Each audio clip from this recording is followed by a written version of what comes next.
नमस्कार प्यारे विद्यार्थियों, मैं doctor Mahendra Singh online platform पर आप सभी विद्यार्थियों का हार्दिक स्वागत करता हूं। साथियों, एक क्लास हमने ली थी आरपीएससी के द्वारा जो फर्स्ट ग्रेड का विज्ञापन जारी हुआ। फर्स्ट पेपर के विषय में विद्यार्थियों को आपत्ति थी, पाठ्य पुस्तकों के बारे में बात की थी और सभी विद्यार्थियों का बहुत अच्छा रिस्पॉन्स आया था।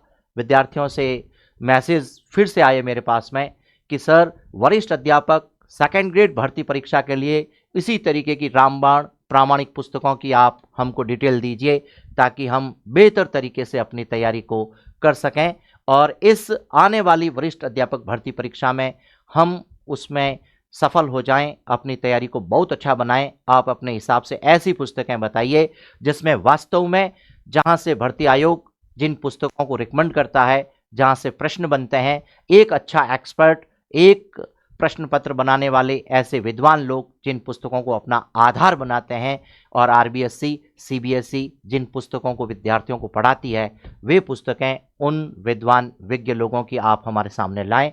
इसी बात को ध्यान में रखते हुए साथियों, आज की क्लास में आपके सामने रखना चाहता हूं डॉक्टर एमएस राजपुरोहित, असिस्टेंट प्रोफेसर। साथियों, ये अपना टेलीग्राम चैनल है, तो आप लोग इस पे जरूर जुड़ें। इस प्रकार की सभी जानकारियां मैं इस चैनल पर देता हूं। इवन आज का जो ये सेशन चलेगा इसका भी पीडीएफ आपको वहां पर मिलेगा, तो आप अच्छे से पुस्तकों को देख पाएंगे। आगे बढ़ते हैं।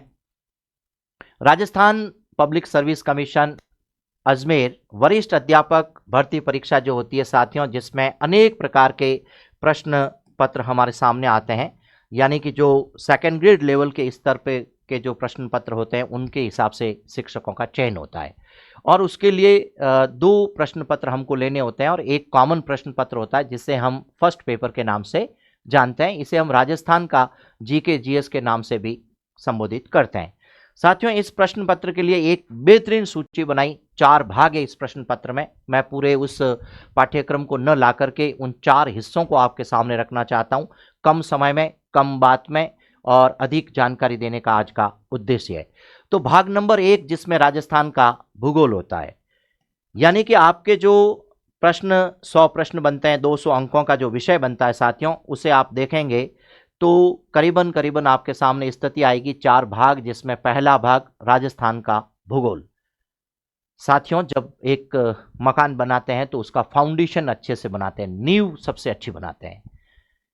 तो साथियों, हमें नींव को मजबूत करने की जरूरत है, यानी कि हमारी जो बेसिक तैयारी है उसको अच्छा करने की जरूरत है। और जब आप कक्षा 6 से 8 के शिक्षक बनेंगे वरिष्ठ अध्यापक से, तो इस समय इस स्थान की इस लेवल की पुस्तकों को हमें बहुत अच्छे से पढ़ना चाहिए। हमारे पाठ्यक्रम में भी आरपीएससी इस प्रकार का एक नोट लगाती है कि ये किस लेवल का प्रश्न पत्र होगा और पाठ्य पुस्तकें आरबीएससी की स्कूलों में आप पढ़ाएंगे तो वहां के पाठ्यक्रम को लेकर के ही हमें तैयारी अच्छे से करनी चाहिए। मेरा अनुभव है, जितनी भी परीक्षाएं दी मैं इन सभी पुस्तकों को अच्छे से पढ़ता रहा हूं जो हमारे लिए पहले आरबीएससी बोर्ड जारी करता था। साथियों, कक्षा 6 हमारा राजस्थान पुस्तक आपको पढ़नी चाहिए, भाग 1 कहलाती है ये पुस्तक। इसके साथ में ही एक एक करके मैं पुस्तक आपके सामने रखूंगा। राजस्थान अध्ययन के लिए भाग 2। इसी तरीके से आप देखेंगे कक्षा 8, कक्षा 9, कक्षा 10, कक्षा 11 और कक्षा 12 सबके लिए एक एक पुस्तक दे रखी है, जिसमें राजस्थान का पूरा ज्ञान वहां पर भरा पड़ा है। प्रामाणिक पुस्तकें हैं, जहां इन पुस्तकों में जो लिखा है वही आंसर है, यहीं से प्रश्न उठाए जाते हैं और हम बाद में ये कहते हैं कि मैंने इतना मोटा ग्रंथ पढ़ा, इससे अच्छा इस पुस्तक को पढ़ लेता। एक और खास बात है, जो 6th क्लास की पुस्तक में पाठ है वो आपको 7th, 8th और 9th में भी मिलेगा, यानी कि पूर्व ज्ञान पर आधारित पाठ आगे से आगे मिलेंगे। आप इन सभी पुस्तकों में से किसी एक पुस्तक को ही उठा करके देख लीजिएगा, उसका प्राकथन पढ़ लीजिएगा। प्राकथन में लिखा है कि कौन कौन से चैप्टर को किस किस शिक्षण विधि से पढ़ना है, कौन कौन सा टीचिंग मेथड आपको अप्लाई किया गया है, किस आधार पर विद्यार्थियों को पढ़ाना है, शिक्षक के बारे में वहां लिखा हुआ है, शिक्षक के लिए निर्देश वहां पर दिया हुआ है। अरे इनको पढ़ करके तो देखिए एक बार, आपको बात भी समझ में आएगी और आपको लगेगा कि इतनी आसानी से पढ़ाई की जा सकती है, इतनी प्रामाणिक पुस्तकों को हम देख करके आगे बढ़ सकते हैं। तो साथियों, इधर उधर की पुस्तकों से बच के रहिए, मेरा आपसे रिक्वेस्ट है। दूसरी जानकारी, जब हम कक्षा 6 से 12 की पुस्तकों को पढ़ेंगे तो साथियों ये आपका आधारभूत ज्ञान जो है जबरदस्त हो जाएगा, मजबूत हो जाएगा, आपके ज्ञान में वृद्धि हो जाएगी। एक पुस्तक और लिखी है मैंने, हरिमोहन सक्सेना, राजस्थान हिंदी ग्रंथ अकादमी जयपुर से यह पुस्तक निकलती है। पुस्तक का जो है पृष्ठ भी हमने सामने रखा है साथियों, राजस्थान के भूगोल के संबंध में है, सीधा सीधा लिखा है राजस्थान का भूगोल। याद रखिएगा, भारत सरकार के शिक्षा मंत्रालय के द्वारा राजस्थान हिंदी ग्रंथ अकादमी जयपुर से छपती है। राजस्थान के भूगोल को बेहतर करने के लिए इस चीज को पढ़ें। और ये जो 6 पुस्तकें आपके सामने दिखाई दे रही, जिनकी तस्वीर मैंने आपके सामने लगाई है 6-7 पुस्तकों की, इससे राजस्थान का समग्र अध्ययन हो जाता है। एक बार पढ़ के तो देखिए, आप किसी एक पुस्तक को देखिए, मुझे कमेंट करिएगा कि सर आपने सही पुस्तक बताई है कि गलत बताई है, मैं उसको बिल्कुल स्वीकार करूंगा, आप जो भी लिख करके मुझे बताएंगे। आगे बढ़ता हूं साथियों, भाग 1 में ही 2 नंबर बिंदु लिखा है, राजस्थान का इतिहास। जबरदस्त मामला है ये, हर किसी परीक्षा में ये भाग आता है। आपकी जानकारी के लिए बता दूं आपको, आप तृतीय श्रेणी शिक्षक की तैयारी करेंगे तो राजस्थान का भूगोल और इतिहास आएगा, राजस्थान का कला संस्कृति वहां पर आएगा। सेकंड ग्रेड का एग्जाम दे रहे हैं तो यही पुस्तकें काम आ रही है, फर्स्ट ग्रेड का एग्जाम दे रहे हैं यही पुस्तकें काम आएगी, RAS प्री का एग्जाम दे रहे हैं, सब इंस्पेक्टर भर्ती परीक्षा में जीके का पेपर दे रहे हैं, उसमें भी ये काम आएगी। इनको पढ़ो यार मेरे दोस्तों, भाई लोगों, इसको पढ़ो, आपको बहुत कुछ यहां मिलेगा। और जिसमें ये पुस्तकें नंबर 1 पुस्तकें, क्या लिखा है, कक्षा 9 की पुस्तकें, राजस्थान का स्वतंत्रता आंदोलन एवं शौर्य परंपरा, RBSC बोर्ड आपके सामने ये रही पीले कवर पृष्ठ में। यहां आएंगे राजस्थान का इतिहास एवं संस्कृति, कक्षा 10, देख रहे हैं आप, कक्षा 10, ये केसरिया रंग में आपको ये पुस्तक दिखाई दे रही है, पढ़ना शुरू कर दीजिएगा, सब कुछ मिलेगा। और एक और नई पुस्तक सामने लिखी है मैंने, राजस्थान का इतिहास एवं संस्कृति से संबंधित परंपरा एवं विरासत, इसका पूरा नाम है हुकमचंद जैन और नारायण माली। मैंने फर्स्ट ग्रेड के लिए भी ये पुस्तकें आपको रिकमेंड की थी, फिर से मैं इन्हीं को आपके सामने कुछ नए जानकारी के साथ में लेकर के आया हूं। दोस्तों देखें, राजस्थान की राज व्यवस्था, जनक सिंह मीणा, राजस्थान हिंदी ग्रंथ अकादमी जयपुर से निकलती है, शानदार पुस्तक है और आप इनको देखेंगे, समझेंगे, आपको लगेगा कि यदि मैं इनको पहले पढ़ लेता तो मेरे लिए कितनी लाभदायक हो जाती पुस्तकें, पूर्व में दी गई परीक्षाओं के लिए मैं कितने अच्छे अंक ला सकता था। फिर देखें, भाग 2 की तरफ पहुंचे हैं, समसामयिकी, जिसे हम कहते हैं ना करंट जीके, जो चल रहा है वर्तमान में, जो जानकारी चल रही है पिछले 2-4 साल 5-7 साल की जानकारियां हमें पूछी जाती है, और उसमें राजस्थान का करंट जीके आ रहा है, यह भी ध्यान रखिए।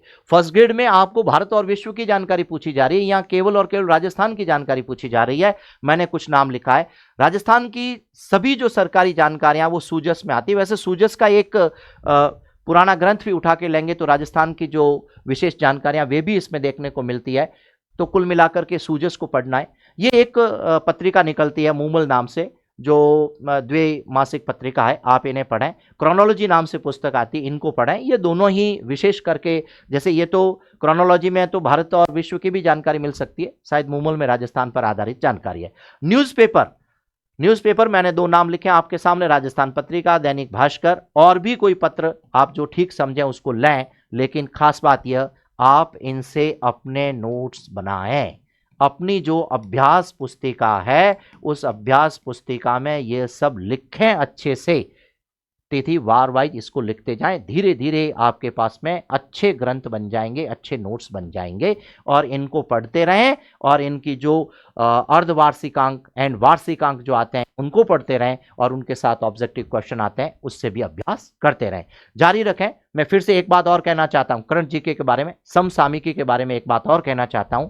कभी भी इसको 1 महीना, 15 दिन या 7 दिन का विषय जो समय देना हमारी सबसे बड़ी भूल हो सकती है, तो इसको निरंतर पढ़ते रहें। नेक्स्ट देखें साथियों, तीसरा भाग, भारत एवं विश्व का सामान्य ज्ञान, जिसमें कक्षा 11 की एक पुस्तक आती है भौतिक भूगोल। कक्षा 11 की एक पुस्तक है भारत का भूगोल। ये 2 पुस्तकें तो आपके सामने हैं। एक और पुस्तक मैंने लिखी है, जरा देखेंगे, भौतिक भूगोल के मूल सिद्धांत, भारत का भूगोल कक्षा 11, और एक पुस्तक है भारत भौतिक पर्यावरण। इसमें भी आपको भारत और जो है कहना चाहिए विश्व की सामान्य जानकारी भी मिलेगी, और ये भौगोलिक क्षेत्र की जानकारियां इसमें आपको देखने को मिलेगी, जो भूगोल संबंधी विश्व है या भारत है वो मिलेगा। इससे पूर्व हमने राजस्थान का भूगोल भी देखा, कौन सी पुस्तकें पढ़नी थी। फिर और भी खास बातें, मैं यही नहीं कह रहा हूं कि केवल इन्हीं से ही सब कुछ हो जाएगा, लेकिन इनको पहले पढ़ें और इनके बाद आपके पास और कोई अच्छी पुस्तक है तो उसको भी जरूर पढ़ें। नेक्स्ट देखें दोस्तों, भारतीय अर्थव्यवस्था, इकोनॉमिक्स का यह विषय है। कक्षा 11 और 12 की पुस्तक पढ़ें, राजस्थान बोर्ड में जो चलती है। अच्छा, एक विद्यार्थी ने कमेंट किया था कि सर राजस्थान में तो अभी सीबीएसई बोर्ड की किताबें चलती। अरे भैया, बात तो एक ही हुई ना। राजस्थान की आरबीएसई बोर्ड की स्कूल में जो पुस्तक चलती है वो चाहे सीबीएसई से हमने ली है, चाहे आरबीएसई की खुद की अपनी जो है तैयार की गई पुस्तक है, जो वर्तमान में राजस्थान सरकार के स्कूलों में चलने वाली पुस्तकें हैं उनको पढ़ना है। खैर, आगे बढ़ते हैं। कक्षा 12 की एक पुस्तक है आर्थिक भूगोल नाम से, जो आपके सामने रखी हुई है, जरा ध्यान दें। अर्थशास्त्र में सांख्यिकी कक्षा 11, भारतीय अर्थव्यवस्था का विकास, इनके लिए ये पुस्तकें आपके सामने रखी है। एक पुस्तक लिखी है भारत, लोग और अर्थव्यवस्था। अच्छा, एक बात और है साथियों, मैं जो ये पुस्तकें बता रहा हूं, कभी ऐसा कमेंट भी किया करो कि सर ये वास्तव में अच्छी पुस्तकें। वैसे तो बहुत अच्छे कमेंट आए पिछले सेशन में क्लास के अंदर, जो फर्स्ट ग्रेड के बारे में मैंने पुस्तकें बताई है, अपेक्षा से भी अच्छी जानकारी आपने दी है वहां पर। लेकिन ये भी लिखो कि हाँ सर मैं इनको पढ़ रहा हूं, कि मेरे पास है या नहीं है। कुछ विद्यार्थियों के कमेंट आते हैं, सर ये पुस्तकें मिलती कहाँ हैं। अब आप एक बताइए कि जब राजस्थान सरकार की स्कूल में, विद्यालय में ये पुस्तकें चलती है तो और कहाँ मिलेगी। राजस्थान सरकार की तरफ से विद्यार्थियों को मान लीजिए निःशुल्क मिलती है, पर मार्केट में तो मिलती है ना। जहां पुस्तकें मिलती है जिस स्टॉल पर, वहीं पर जाएंगे तो मिल जाएगी आपको। ठीक बात है। तो सभी जगह सर्वसुलभ है, अगर घर से निकलेंगे तो सब कुछ मिलेगा। देखें, भारतीय संविधान व राज्य व्यवस्था, इसमें राजनीति विज्ञान, आरबीएसई बोर्ड की जो चलने वाली कक्षा 12 की पुस्तक पढ़े आप। जनक सिंह मीणा की राजस्थान हिंदी ग्रंथ अकादमी से एक पुस्तक और निकलती है, जो ये पहले भी बताई हुई है। इसमें भारतीय संविधान की जानकारी भी मिलती है, राजस्थान की राज्य व्यवस्था, प्रशासनिक स्थिति भी मिलती है। तो कुल मिलाकर के कक्षा 11 की राजनीति विज्ञान पढ़ सकते हैं। राजस्थान प्रशासनिक एवं राजनीतिक व्यवस्था, इस पुस्तक को भी आपको पढ़ना चाहिए। जो इसमें कमी है, कुछ विद्यार्थियों ने कहा था सर इसमें कुछ पाठ्यक्रम कम है, तो साथियों यहां से पूरा हो जाएगा, तो मैं यहां प्लस लगा देता हूं, आपको बात समझ में आ जाएगी। नेक्स्ट देखें, भाग नंबर 4, अंतिम भाग है ये, सबसे important, very very important part है ये। अच्छा, ऐसा क्यों है सर? क्योंकि आप अन्य परीक्षाओं की तैयारी करते हैं, चाहे वो पटवार भर्ती परीक्षा है, चाहे और किसी प्रकार की, चाहे कांस्टेबल की भी परीक्षा है, तो राजस्थान का इतिहास, भूगोल, संस्कृति आप पढ़ते हैं। तो पूर्व वाली जो बातें बताई वे तो आप बार बार रिवीजन कर रहे होते हैं, तो काफी अच्छा आपका जो है लेवल हो सकता है। लेकिन ये जो विषय, जो बीएड करके आए हुए लोग होते हैं, जो वरिष्ठ अध्यापक की तैयारी कर रहे होते हैं, कहीं न कहीं मान लीजिए इस विषय में कमी है, तो मैंने आपके सामने सबसे अच्छी पुस्तकें रखी है। और लोगों को पूछिए, जो मनोविज्ञान के शिक्षक है उनसे भी कंसल्ट कीजिए कि एक ऐसा शिक्षक है जिसने ये 2 पुस्तकें हमको रिकमेंड की है। मैंने फर्स्ट ग्रेड के विषय में भी पीडी पाठक पुस्तक बताई थी, और मैं आज एक पुस्तक और अच्छी सी साथ में लेकर के आया हूं। आप दोनों पुस्तक पढ़ें, नहीं तो दोनों में से कोई भी एक पढ़ें। एक जब पूरी हो जाए और आपको लगे कि वास्तव में मैंने कुछ मनोविज्ञान पढ़ा है, तो आप दूसरी को पढ़ करके फिर से रिवीजन कर दीजिए, कहीं कोई नुकसान होने वाला नहीं है।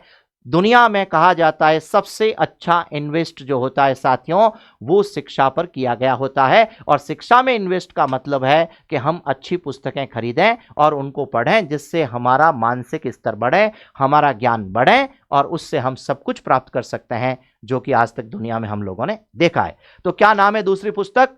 अरुण कुमार सिंह, शिक्षा मनोविज्ञान, और इधर से पीडी पाठक, शिक्षा मनोविज्ञान। इनको आप पढ़िए साथियों, आपको वह सब कुछ मिलेगा जो आपको चाहिए, और जो परीक्षा में आने वाले प्रश्न होते हैं और जो पुराने प्रश्न पत्र उठाएंगे तो सबका जवाब यहां पर मिलेगा। एक बार आप प्रयास करके देख लीजिएगा।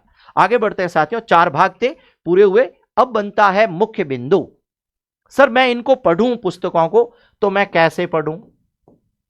ऐसे कोई साथी प्रश्न कर सकता है, सर अगर आपको पढ़ना हो तो आप कैसे पढ़ेंगे?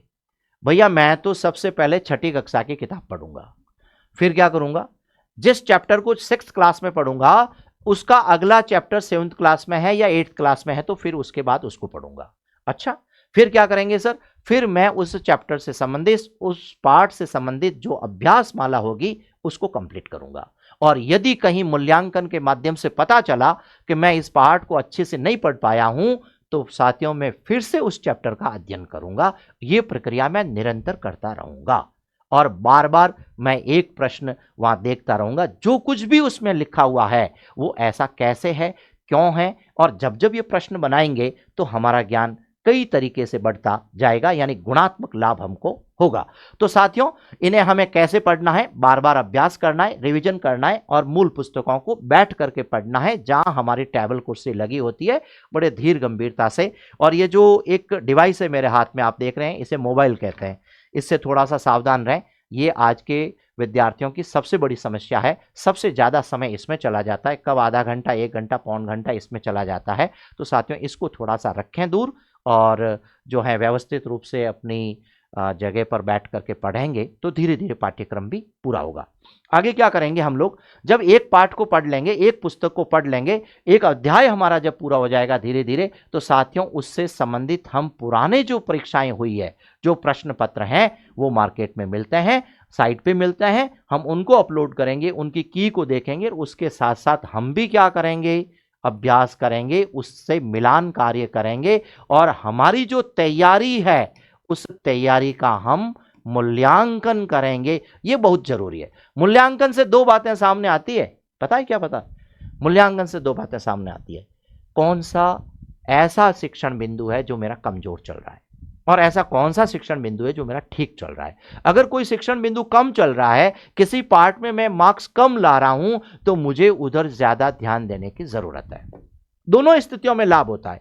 यदि मैं एवरेज से नीचे हूं तो साथियों मुझे वहां मेहनत करने का पता चल जाता है, मैं किसी भ्रम में नहीं रहता हूं। और यदि मैं एवरेज से ऊपर चल रहा हूं और साथियों से, तो मेरा आत्मविश्वास बढ़ता है, कॉन्फिडेंस डेवलप होने से मैं फिर से पढ़ने के लिए प्रेरित होता हूं। अंक अधिक आने पर हमें एक स्व प्रेरणा मिलती है, स्व अंदर से एक ऐसा मोटिवेशन मिलता है जिससे मैं निरंतर और आगे बढ़ने लगता हूं। तो कुल मिलाकर के मार्क्स यदि कम आए तो भी अच्छा है, अधिक आए तो भी अच्छा है, तब जब हम निरंतर आगे अपने आप को अभ्यास के लिए प्रेरित करते हैं। खैर, आगे बढ़ते हैं। टेस्ट सीरीज ज्वाइन करनी चाहिए, निश्चित रूप से करनी चाहिए। ऑफलाइन अगर कहीं है तो बहुत अच्छी बात है, क्योंकि जब हम परीक्षा देने जाते हैं तो हमारे सामने प्रश्न पत्र होता है, 3 घंटे का समय होता है, 2.5-2 घंटे का अलग अलग परीक्षाओं में जो समय होता है, हम उसके अनुसार पेपर को हल करते हैं। तो वो एक माहौल हमारे सामने क्रिएट होना चाहिए। और जब मैं किसी टेस्ट सीरीज को ज्वाइन कर लेता हूं, ऑफलाइन टेस्ट सीरीज मान लीजिए मुझे मिल जाती है मेरे कहीं शहर में, और मैं उसको ज्वाइन करता हूं, तो मैं साथियों वहां पर एनवायरमेंट ऐसा बनाऊंगा जैसे कि मेरी वास्तविक परीक्षा हो रही होती है। ठीक बात है। इससे आपको बहुत ज्यादा लाभ मिलेगा, आपका अभ्यास हो जाएगा कि जब मैं मुख्य परीक्षा को दूंगा तब आपकी हार्ट बीट कंट्रोल में रहेगी और आप आत्मविश्वास के साथ परीक्षा दे पाएंगे। अगली जानकारी, अब मान लीजिए ऑनलाइन मिल जाए और आपको लगता है कि बहुत अच्छी टेस्ट सीरीज है और इससे लाभ हो सकता है, तो साथियों वहां अगर मान लीजिए आपको ऐसा अवसर मिलता है तो ऑनलाइन से भी अपना अभ्यास करना चाहिए। लेकिन एक खास बात, मैं ये मानता हूं कि टेस्ट सीरीज कोई भी ज्वाइन करें उससे पहले हमें कुछ माह अपना पाठ्यक्रम पूर्ण कर लेना चाहिए। जब अपना पाठ्यक्रम पूर्ण हो जाए तो हम टेस्ट सीरीज में अच्छे अंक लाते हैं और जहां कहीं कमी नजर आती है फिर से हम उस मुख्य पुस्तक को लेकर पढ़ना शुरू करते हैं। और अंतिम बात, एक जितनी पुस्तकें बताई है, इन सब को पढ़ने के बाद आपको लगता है कि मुझे कोई और भी पुस्तक की जरूरत है, तो साथियों उसे लेना चाहिए, पढ़ना चाहिए। मैंने जो पुस्तकें बताई है वे आधारभूत पुस्तकें हैं, वे रामबाण पुस्तकें हैं, लेकिन ये सब कुछ नहीं है, ये बात मैं भी स्वीकार करता हूं। हो सकता है आपको और किसी की जरूरत है तो निश्चित रूप से उसकी हेल्प लेनी चाहिए, क्योंकि जिस परीक्षा की आप तैयारी कर रहे हैं, जिस परीक्षा में आप सम्मिलित हो रहे हैं, उसमें लाखों की संख्या में से सैकड़ों का चयन किया जाता है, हजारों का चयन किया जाता है। और साथियों, इतनी बड़ी कठिन अगर मान लीजिए साधना वहां पर देखने को मिल रही है, ऐसी कठिन अगर वहां प्रक्रिया हमारे सामने आ रही है, तो हमको पूर्ण मनोयोग से तैयारी करनी चाहिए। और अंत में एक बात और कहूंगा कि ऐसी कोई परीक्षा नहीं है जिसको हम पूर्ण नहीं कर सकते। यानी कि मैं पूर्ण मनोयोग के साथ उस प्रक्रिया में शामिल हो जाता हूं तो 4 महीने 6 महीने की मैं बात नहीं करता, लेकिन अगर व्यक्ति साल 2 साल 2.5 साल 3 साल लगातार बना रहता है तो निश्चित रूप से वह जो है अच्छे अंक लाता है और अपने मुकाम तक पहुंच पाता है। कुछ साथी ऐसे हैं जिनकी एज 30 प्लस हो गई, 35 प्लस हो गई, 40 के पास भी पहुंच गए हैं। मैं उनको भी कहता हूं कि आप निराश मत होइए, एक बार पुनः जुट जाइए अपनी हिम्मत के साथ में, आपको निश्चित रूप से अपना जो है डेस्टिनेशन मिलेगा, आपका लक्ष्य प्राप्त होगा। साथियों, मैंने जो ये सारी जानकारी दी है आप सब लोगों के लिए है। आपको मैं फिर से एक बार कहना चाहता हूं कि मेरे टेलीग्राम चैनल पर भी जुड़ जाइएगा, हमारा चैनल आप सब्सक्राइब कर दीजिएगा और लाइक ज़रूर कीजिएगा साथियों। और आपको लगता है कि बहुत अच्छी जानकारी है तो कमेंट भी कीजिएगा, ताकि मुझे उससे प्रेरणा मिलेगी, मैं आपके सामने और नई जानकारियाँ, अच्छी चीज़ें लेकर के आऊँगा। आप सभी स्वस्थ रहें, मस्त रहें, और कहना चाहिए साथियों, आप जो चाहते हैं वो शीघ्र आपको मिले, ऐसी मैं मनोकामना और शुभकामना आपके लिए रखता हूँ। नमस्कार, जय हिंद, वंदे मातरम।